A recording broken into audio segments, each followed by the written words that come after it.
Ladies and gentlemen, Kim here. Welcome to the daily update. Hope you guys had a good day trading. Today, market is down about 4%. They are on the S&P Nasdaq 5, semiconductor same, Dow close to 4, Russell 2000 almost 4, transport close to 6%. The banks, energy, biotech, healthcare, all these guys go about 3% negative. Biotech got hit 6% negative. Utilities held up better.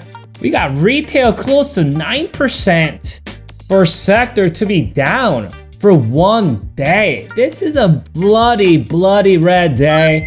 Massive amount of panic. All the buyers who got in last several days barreling just as quickly as they can this in today's session. Bitcoin down, big gold silver miners down a little bit, dollar slightly up, oil down, treasury bond up, VIX is popped, 20% there. Let's stick with S&P 500 ETF. Spider, 65-minute chart here.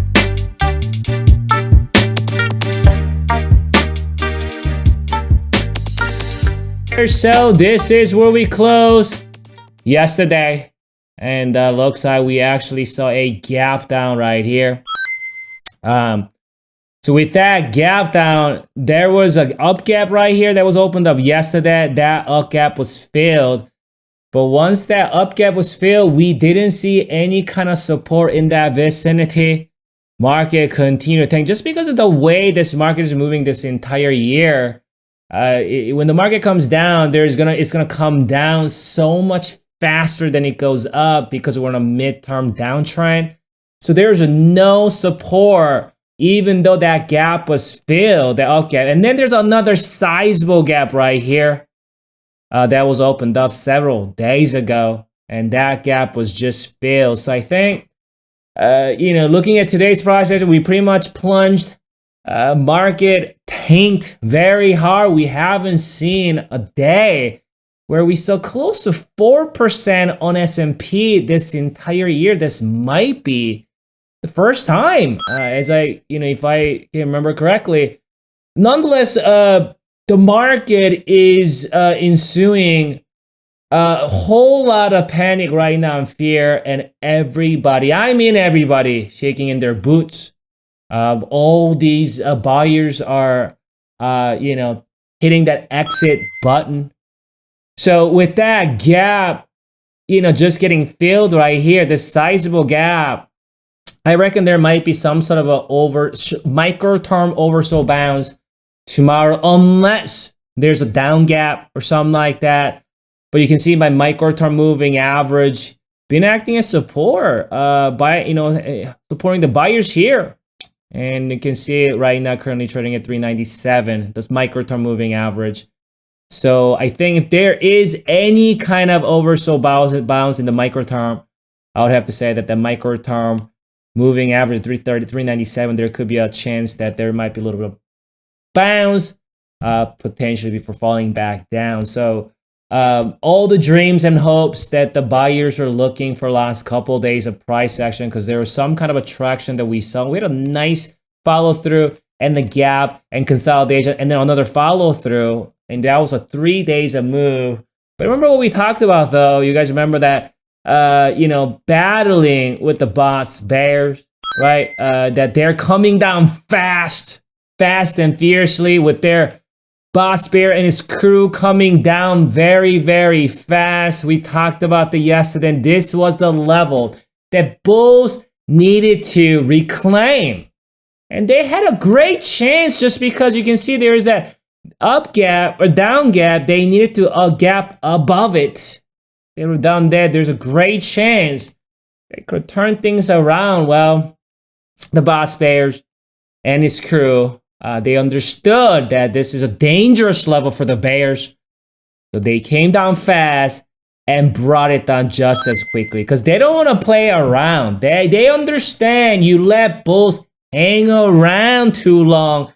Buyers like to bring things back up. That's why bears need to act very fast, and they did that.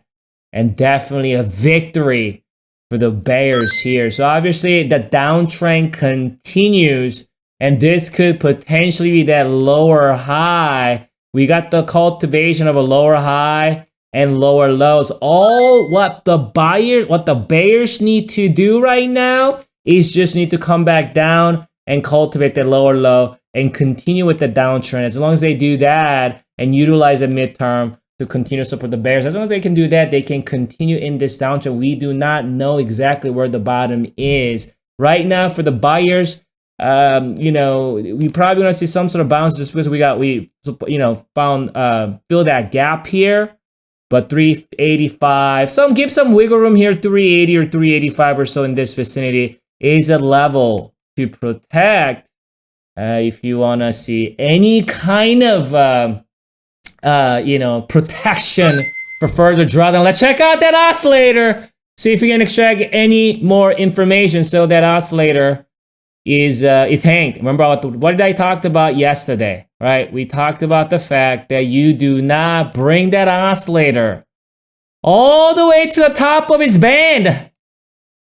You're gonna be in trouble because last two occasions, these two events where we saw that oscillator not hitting the top of its band, showing weakness, that means the downtrend is continuing.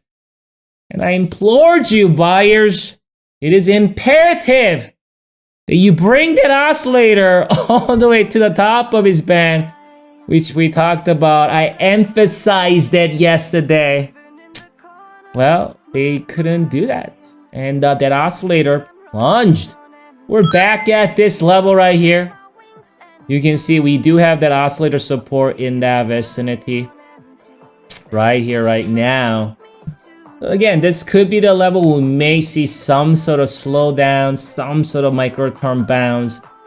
But things are starting to look, more and more difficult for the buyers. If bulls can't protect, give some wiggle room here. 385, 380. The sellers will continue to bring chaos. I'm gonna come back for you. We'll reassess the situation. Enjoy your evening. Go trading tomorrow.